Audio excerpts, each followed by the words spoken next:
My parents never fought. They had disagreements, sure, but they weren't the kind of people to express it in an unpleasant way. They were kind people, a little reserved, but in a Midwestern kind of way. With that said, there was one time in my childhood when they did not hold back, and I wasn't supposed to hear it. It was almost 2 a.m. I was sick with the flu and had to get up over and over to blow my nose. It was awful, but Mom got me a Turtles comic book that I had been reading religiously. It's amazing how little it takes to turn something awful into an adventure at that age. I got up and headed for the bathroom after another bout of sneezing when I heard loud voices coming from the kitchen. It was unusual. I'd never heard them talk like that before. My dad just did get angry.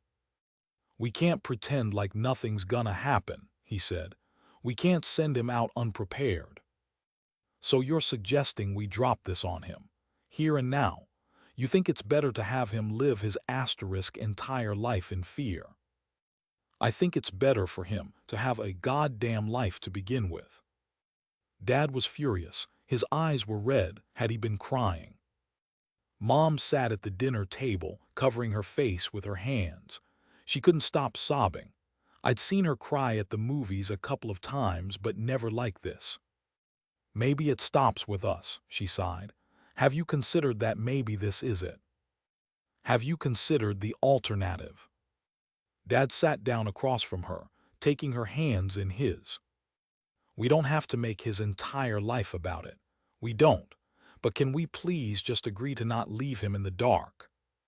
"What are you going to do?" "I'll figure something out, I promise."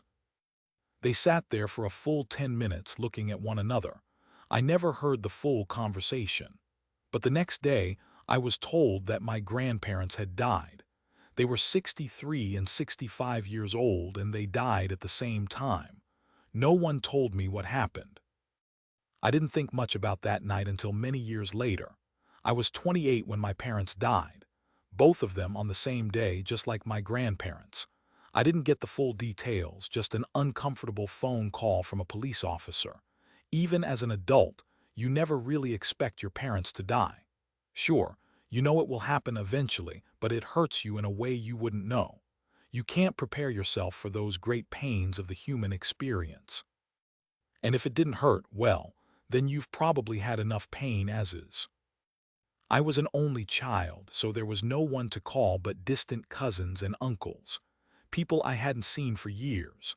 Among the flurry of funeral bills and condolences, I almost forgot to check what they left behind. It wasn't until weeks later, while browsing their belongings, that I found a peculiar box, one with a note attached along with my name. It was my mother's handwriting. "Please read." I brought it into the kitchen and turned on the light. It was just a shoebox, but it was taped up well and good. I cut the side open and bent the cardboard, only to reveal a couple of papers, along with a handful of jars. "If you're reading this, we've passed on," one of the papers read. "If it happened before our time, chances are something did this to us. Something we hoped would never happen. Chances are that this ends with us, but just to prepare you for the possibility that it doesn't, we want you to consider these steps when the time comes. 1. Light a fire. 2. Burn the myrrh. 3. Stay by the fire. You will know the day, please don't go looking for it. It will be in plain sight. The myrrh is the sticky resin in one of the jars. There should be enough to last you for a night. The less you know, the better. We have prayed every night since you were born that this would not come to pass, but if it does, you must promise to be safe. Light a fire, burn the myrrh, and please, my most darling boy, stay by the fire." I didn't even notice my tears until they touched the paper. There was no doubt in my mind that my mom had written that. She always called me that, her most darling boy. Something in my mind brought me back to that one night when I was younger, where they sat by the table. If only I'd asked them about it. Over time, all their belongings were put into storage. I thought a lot about that letter and what day they talked about. I trusted I would know it when I saw it, but there was also that uneasy feeling that I was missing something. They were talking to the boy they knew. The adult me was a completely different person. I might miss something that a younger me wouldn't. Then again, I didn't know. After a while, my paranoia faded into the background. I'd inherited my parents' house in the outskirts of a small town in rural South Dakota. I had a job at the local hardware store and made some extra money on the side shipping stuff online. It wasn't glamorous, and I knew for a fact that the delivery guy was getting tired dropping stuff off at my place, but everyone has to make a living. I still kept the myrrh in the living room right next to the fireplace. I kept the note in a drawer. I knew the words by heart. Light a fire, burn the myrrh, stay by the fire, my darling boy. 4 years after my parents died, my life had a sense of normalcy to it. I was going out with a girl, and I was looking at getting a Saint Bernard puppy. I'd looked one up from a local breeder and was getting everything ready for him. Life was pretty simple, but in a way that suited me just fine. It was a Saturday in late April. The sun was setting, covering the horizon in a dusty red. I was charging my phone after falling asleep on the couch watching a documentary. Woke up to a battery warning. It's fine to Netflix and chill, but don't get too comfortable or you might chill yourself all the way to a Sunday morning you didn't ask for. I had lunch with Annette the next day, which I was looking forward to. I'd already laid out my fancy shirt, ironed it and all. Then I heard something outside. "Hey," a voice called out, "I need to talk to you." I didn't get a lot of visitors, but I knew most folks around town. I opened the front door without a second thought. At first, I didn't understand what I was looking at. There was a woman there. She was a couple of years older than me, but I'd seen her around town. I think she worked at the flower shop.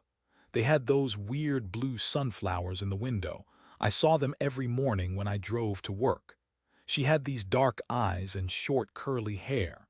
Her skin was about the same shade as the wood on her shotgun. Yeah, a shotgun. My eyes locked on the gun so hard it took me a skipped heartbeat to notice what else she'd brought. There was debris on the ground, something that looked like a smashed chair and sheets of plywood. Some kind of impromptu bonfire. She had this wild look on her face, and I could tell she was stressed. "This is the day, right?" she said. "This is it, isn't it?" "What day? What are you?" I took a moment to collect myself. "Why do you have a gun?" He told me to bring it.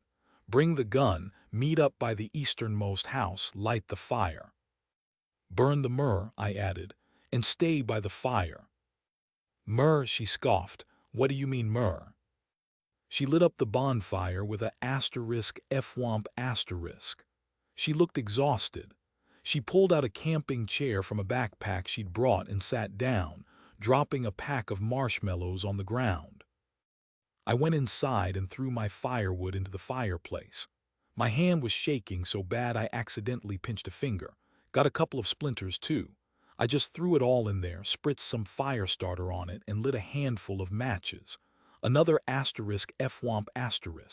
The heat burned into my eyes as if telling me to slow down. I grabbed a handful of myrrh from the jar and threw it into the fire. As I was about to close the jar when it slipped my hands. Trying to catch it just made it worse. I ended up spilling it all over my fancy lunch shirt. I let out a squeal that the lady outside must have heard. She said something, but I couldn't hear what. I ended up opening the living room window, letting some of the smell out. Myrrh isn't very pleasant. It's like burning wet mushrooms. I had a clear view of her from there.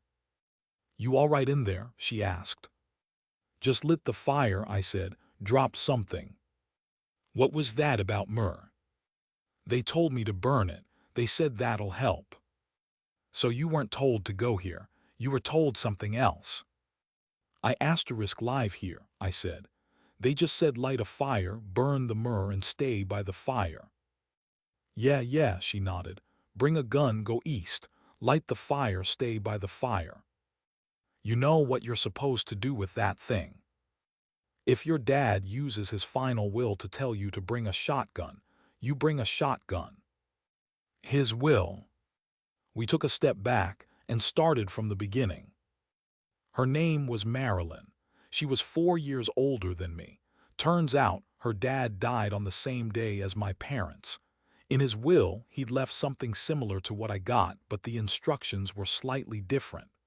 Marilyn had been told to bring a gun and to head to the easternmost house. There she would light a fire and stay by it. There were a couple of things we had in common. Our parents were roughly the same age and from the same area. Vastly different lives and jobs, though. But the fact that her dad and my parents passed on the same day couldn't be a coincidence. I ended up sitting on the windowsill, 1 foot out the window. The flames in the fireplace flickered back and forth, licking away at the wood. The sun was almost completely gone, bathing the flat countryside in long, cutting shadows. I offered Marilyn to come inside, but she wasn't sure if that was allowed. She was supposed to light a fire and stay by it. It didn't say whether she could stay by someone else's fire. She wasn't taking any chances.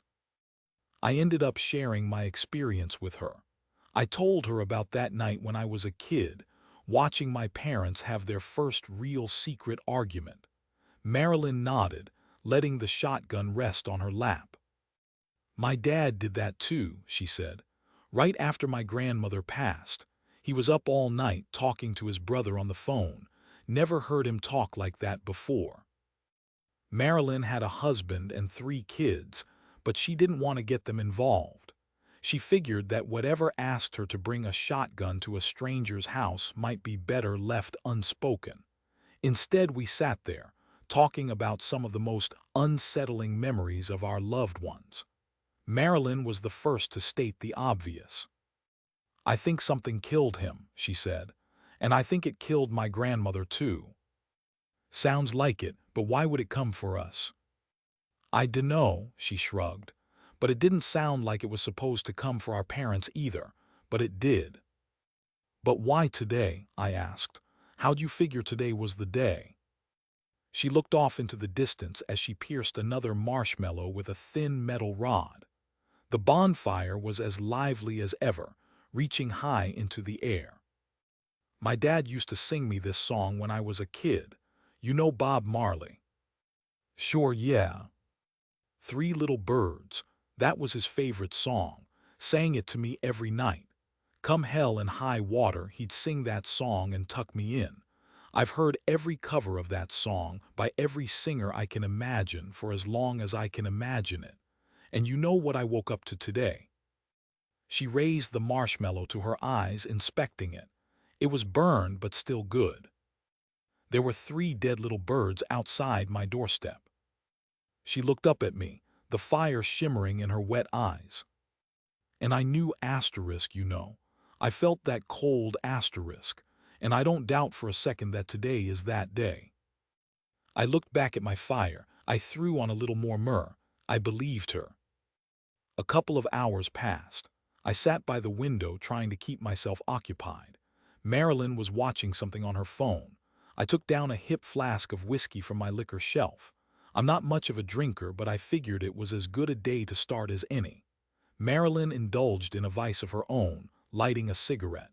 She'd quit about a decade ago when she had her first kid, but she figured tonight was a asterisk special asterisk kind of wrong. The kind that didn't really count. It was almost 9 p.m. when I looked up and noticed something in the distance. Far out, across the field, there was something bright. Looking a little closer, I could tell it was a fire. I pointed it out to Marilyn. "Looks like there's more of us," I said. "You see who it is?" "I barely see the fire. You sure it ain't a car?" "Cars don't flicker." She rolled her eyes at me and got up. She took a few steps away from the fire and called out at the top of her lungs. "Hey," she yelled, "you staying by the fire?" Someone called back from across the field. I didn't understand a word. Marilyn tried again, slower. "You staying by the fire?" One word back, one syllable. It sounded like a yes. By 10 p.m., there were 2 more fires across the fields, making us 5 people in total. None of the others came to the house, and they all kept their distance from one another.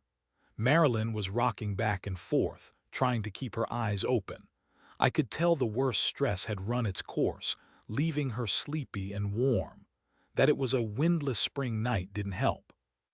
"Hey," I said, trying to keep her up, "you ought to burn some myrrh too." "Why?" She shook her head, trying to keep herself from going cross-eyed and nodding off. "They were clear about burning it. There's gotta be a reason for that. It smells like old cat, and not like a good kind of cat. You want some or not?" She thought about it and nodded. She took a few steps closer. I put a couple of resin nuggets in a matchbox and tossed it over. She caught it and shook it, making it rattle. "A shitty gift for the King of Kings." What now?"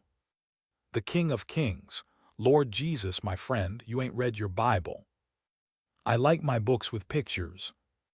"Myrrh was one of the gifts from the 3 wise men," she said, "along with frankincense and gold." "Gold," I scoffed. "That's a tough act to follow." "Yeah," she said, throwing some myrrh on her fire. "It's symbolic. Gold for the King of Earth, incense for the Son of God, and myrrh, well." She threw on another nugget. "That's embalming oil, a symbol of the mastery of death." I don't remember what time it was, but both Marilyn and I noticed someone calling out from across the field. We couldn't tell which fire it came from. Marilyn tried calling back, but we got no response. After a couple of seconds, I saw the distant flames erupt in a burst, only to die a second later. Marilyn got up, gripping her shotgun. Her camping chair fell over, but she didn't even look at it. "Holy shit," she mumbled. "Holy shit, you see that?" The fire went out. "He was right by it," she said, pointing. "He was right by it, and it just what happened." She tried calling out to them again. The words echoed across the field, but there was no response. Someone from another fire called back. I couldn't make out all the words, but I'm pretty sure I heard the last 2. Asterisk, it's big asterisk. I crept inside and stayed by the fireplace. I threw some more firewood on for good measure, along with a few more nuggets of myrrh. There were sounds coming from the fields. Yells, screams, perhaps. Another fire died close to midnight. Shortly after, I saw movement. Someone was running towards us. Marilyn was up on her feet with her shotgun at the ready. I could see a pale face running towards us, barely lit up by Marilyn's bonfire. It was a man, maybe 40, 45 years old. He was running at full speed, his eyes wide enough to look black. But there was another sound too, something akin to a gallop but with a few hooves too many. As the man reached the ditch by the side of the road, something smacked into him. I saw his white shirt disappear into a bush. Seconds later, there was this sickening bone crunch, fractures popping like bubble wrap. A mangled corpse was thrown out of the bush like a napkin in the wind, leaving a trail of gore on my driveway. Marilyn's fire flickered. The embers recoiled, shrinking into themselves. We looked away for less than a second, but the moment we looked back, the man was gone. All that remained was a torn sleeve, blood, and a backpack. Once the fire flared back up, Marilyn scanned the perimeter with her shotgun. There was nothing there. One more fire shone across the field, but they weren't answering. There was nothing moving out there, nothing to defend against. We were holding our breaths, trying to hear something, anything. I don't know if it was my pulse or not, but I swear I could hear that galloping noise by the side of the house. 1, 2, 3, 4, 5 break. That same pattern over and over. It was big, fast, and I could tell the limbs were of different sizes. Some came in immediate succession, others in a staccato. Before I could say anything, I saw Marilyn grab a piece of wood from her fire. With it, she rushed out to get the backpack. The moment she left the light, the galloping turned from a suspicion to an immediate threat. It was coming along the left side of the house. I screamed at Marilyn to get back, and she threw herself to the safety of the fire. As she did, something ran past. It was much larger than a horse. It kicked up dust, and the edge of it smacked into the edge of my sedan. The whole car shifted 4 feet to the right, breaking the leftmost headlights. The thing just kept going, disappearing into the dark on the other side. I had crawled back into the living room and pressed myself against the fireplace, holding the jar of myrrh like I was cradling my own heart. I yelled at Marilyn through the window. "What the hell are you doing?" It looked heavy, I don't know. She launched into a barrage of spits and screams. Just peeking out the window, I could see her hands shaking as she cradled her shotgun.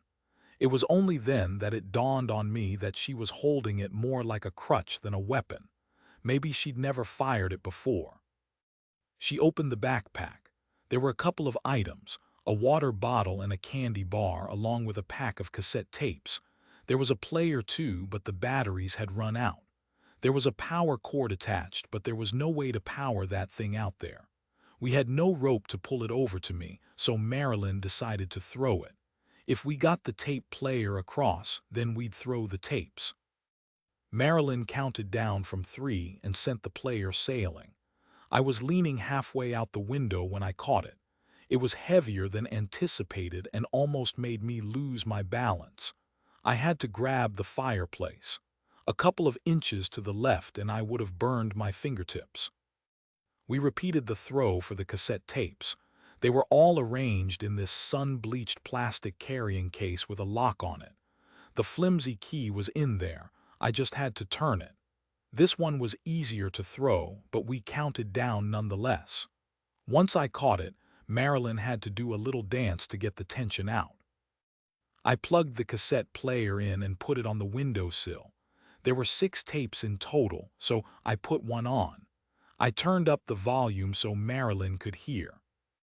The first tape started in the middle of a discussion, a cacophony of voices, all struggling to speak over one another.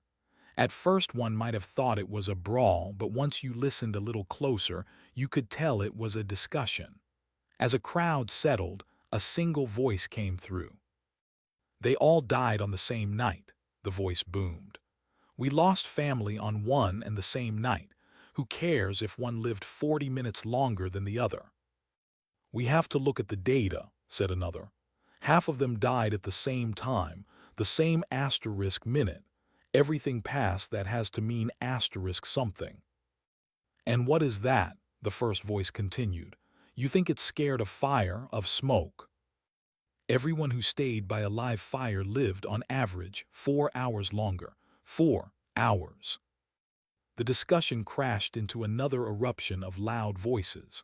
I noticed Marilyn holding her hand in front of her mouth. I paused the tape as she shook her head. "That's Dad," she sobbed. "That's Dad on the tape." The discussion continued. The picture became clearer. This was our parents holding some kind of meeting. From the way they talked, their parents, our grandparents, had recently died. From what we could understand, our grandparents had been working on something. Most of them were Stanford graduates, and they had been working on a kind of project back in the 70s. There were only a couple of details. Something about an echo, a telecom project, something that they tried throwing in the river. It had caused their death, all of them. And by various means, our grandparents had let their children know, in no uncertain terms, that now it was coming for anyone even tangentially related. Our parents didn't know if they were next or not, but just in case they were, they wanted to figure it out. So they gathered what data they had. Marilyn found a couple of notes in the backpack. It summarized most of what was discussed in the tapes. Everything mentioned in the background or mumbled as an afterthought, it was all there. That and a couple of rules this other person had relied on. Find a field to the west. Don't say a word. Light a fire. Stay by the fire. The people on the tape had tried to summarize what was different about those who didn't die at exactly the same time. For example, one person had a gun in the house. That person had lived 20 minutes. Another had burned myrrh. That was another hour. One person was drunk, which gave them another 5 minutes, it seemed. Smoking cigarettes was another 4, but the most decisive factor was that of a living fire. All who stayed by a fire lived about 4 hours longer than those who didn't. But they didn't make it through the night. None of them did. From what I understood, our parents didn't want to leave things up to chance. A couple of folks who died had several factors at once. For example, one man who had a fire in the house but smoked cigarettes had died exactly the same time as those who didn't have a fire. It seemed a couple of things might either be up to chance, or there was some kind of correlating factor that we didn't see. So instead of telling everyone to do everything, our parents spread things out, hoping at least some of us might make it with just the right combination of factors. That's why we'd been getting different rules. They had no idea what the best course of action was. They had no idea what we were even facing. As the tape played out, Marilyn's dad chimed in one final time. If that day comes, I'll be staying indoors and I will light a fire . If that works, I'll tell my daughter to do the same. If it don't I'll have her try something else when it's her turn, and I'll be gone. Then a new voice. This could stop with us, the voice said. I won't drag my darling boy into this unless absolutely necessary. Mom. Marilyn moved her chair so that she sat with her back towards the house. Her hands cramped around the shotgun. I could see her wince when she moved her fingers. We were looking at that spot of blood on the driveway. No one said anything. As the clock crept past 1 a.m., the last light across the field died. Marilyn checked her watch. 2 hours, she said. We're just 2 hours in. What? First one went around 11 p.m. It's just past 1 a.m. They said those by the fire live about 4 hours longer. What are you saying? I'm saying we'll be dead in 2 hours unless we try something. She was right. I felt safe and cozy around the fireplace, but she was right. 4 hours, give or take, was the maximum that the fire could give us. At least if the data was correct. We might get a couple more minutes if we combine the other factors correctly. I threw some more myrrh on the fire. I kept playing tapes as Marilyn flipped through the man's notes. They eliminated a couple of factors and added a couple more. It seemed that a fire was the only answer. Electric light didn't seem to have any effect. Our parents weighed in on the things they were going to try. My parents did too. They were going to stay in their car and stay together. That's the way the police eventually found them.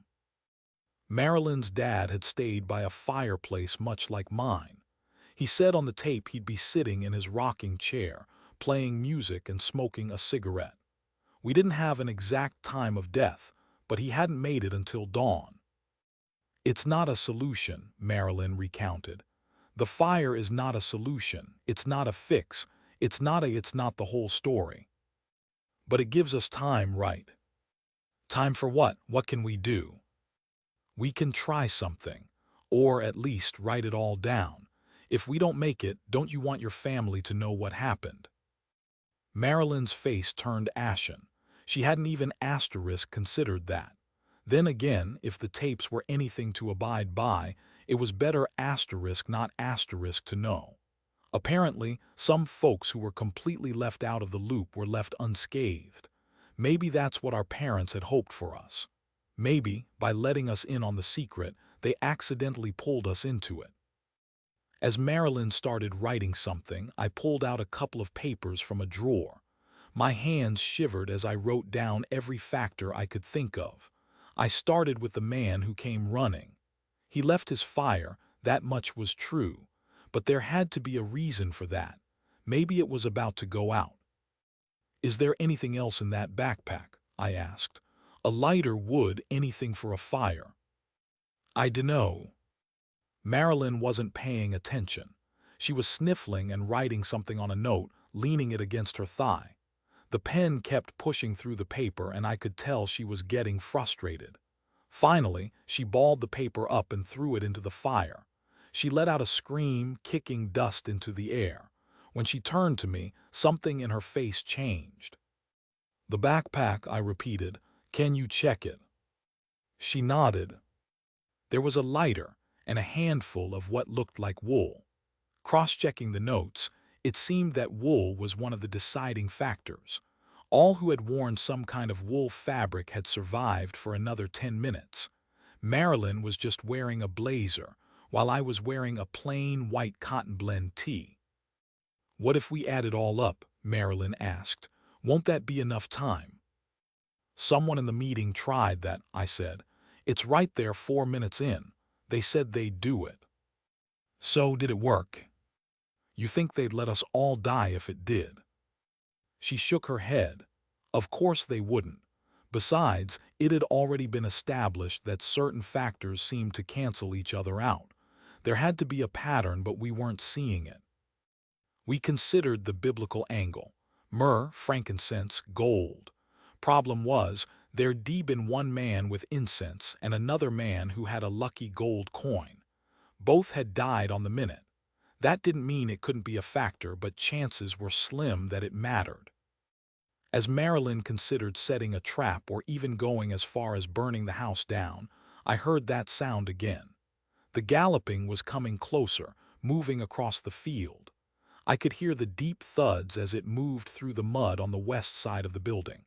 I held up a hand to Marilyn, and she immediately shut up, raising her weapon as she did.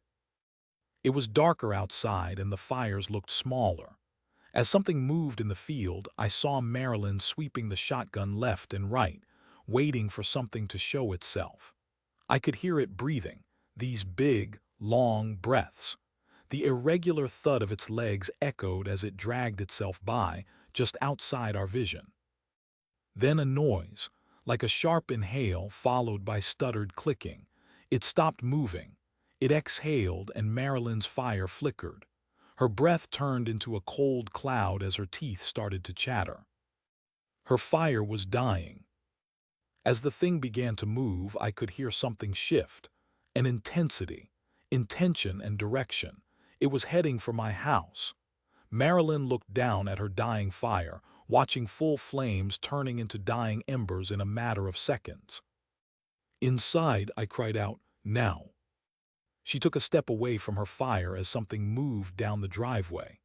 As the last ember snuffed out, something smashed into the ashes, sending the pulverized charcoal spewing into the air. Marilyn unleashed the double-barreled shotgun as something ran her down. She must have hit something. I heard a noise and the thing changed its angle of attack. It was going to run straight through the house, but it ended up crashing into the wall of the guest bedroom. I could hear the window shatter and the bricks break as it scrambled to get away, keeping the momentum. Marilyn was mangled, thrown straight through the front door, which hung from broken hinges. I could hear the thing coming back around. It was still moving, turning for another go. Marilyn was out there in the hallway, in the dark. She was out cold, and it really was cold. I could see my every breath forming in a puff of white smoke. I broke the third rule. I did stay by the fire.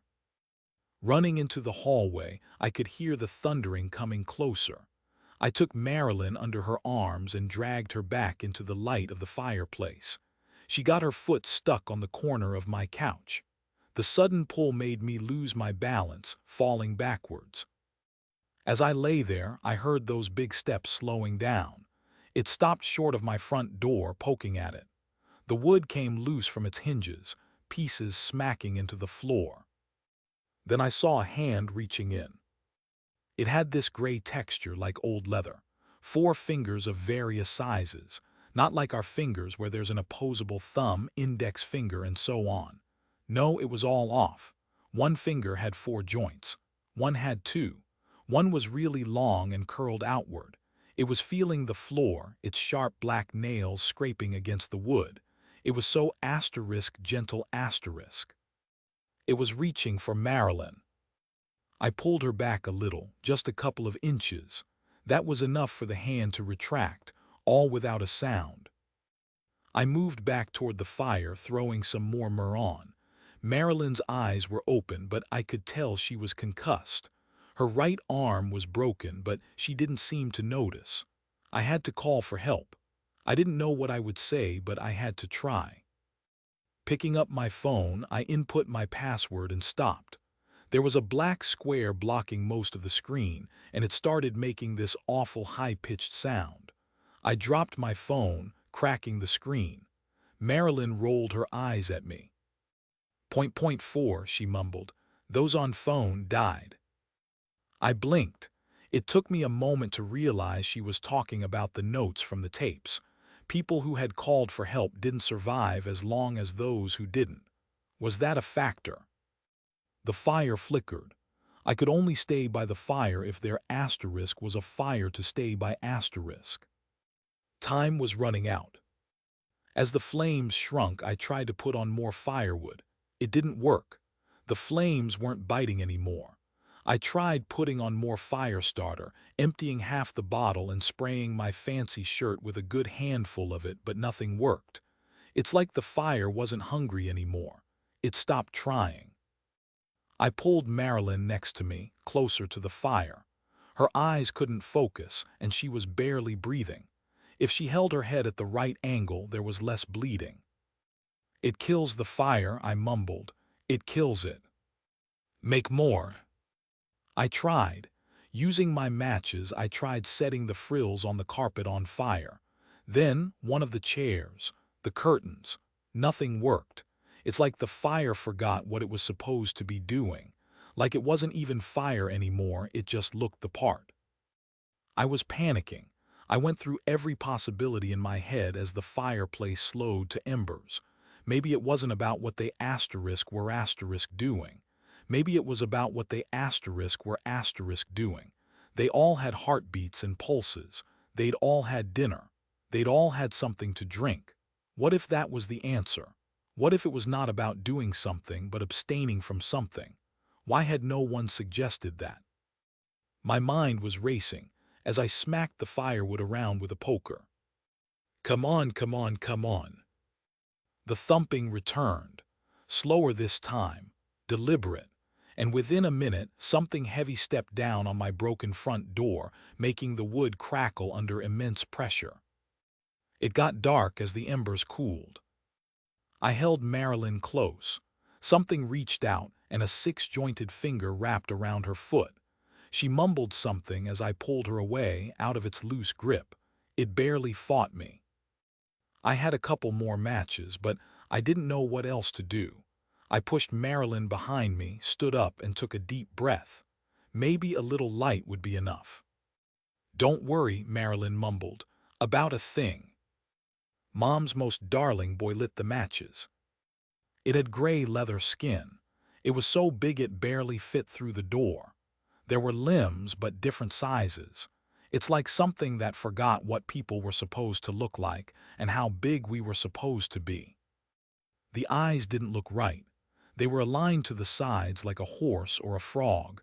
They were big, too big, so big I thought they'd pop out of their sockets. I couldn't even see all of it as it moved. Maybe that head wasn't the head. Maybe the arm wasn't the arm. But something like a mouth opened and inched closer, and its teeth were dripping with a charcoal ichor. The matches slipped out of my hand. All fight ran out of me. I'll be the first to admit I would have given away anything and everything at that moment. I just wanted to live. The matches landed on my fancy shirt, the one splattered with fire starter and myrrh. The tiny specks of resin glowed as the ember reignited. I looked down. There was a fire in there, deep, deep inside. I grabbed the shirt, wrapped it around my hand, and blew. An ember breathed. I blew again. A stuttered click came closer as something heavy dragged itself across my floor. I wrapped my whole arm in that damn shirt and waved it like a goddamn flag, screaming at it to please just work. And then it flared up. My entire arm lit up in flames. Half a dozen eyes blinked and turned away as that leathery thing scrambled into the dark. It was too big to turn. It screamed in fear and I screamed in pain. I stepped forward as if the flames themselves pushed it back. I stretched my arm out to keep the pain from my chest, hoping the fire wouldn't have time to spread. I stepped forward, it stepped backward. It crawled on its belly into the guest bedroom, only to roll out the window. I could hear the crunch as its weight thudded into the bushes outside. Seconds later, the galloping began anew, heading for the fields. I ripped away the shirt, stomped it out. I was burned all the way up to my shoulder. I fell to my knees as I noticed the cracked screen on my phone light up. The black square was gone. I could call for help. I tried to explain it all as a home invasion gone wrong. I wanted to say exactly what it was, but Marilyn recommended against it. After all, this thing tended to attack people who knew about it, according to what we'd learned. It was better to keep quiet, safer. We made it through that night, albeit with burns and a severe concussion. Marilyn also caught a compound fracture in her arm. Then again, that's a small price to pay considering the alternative.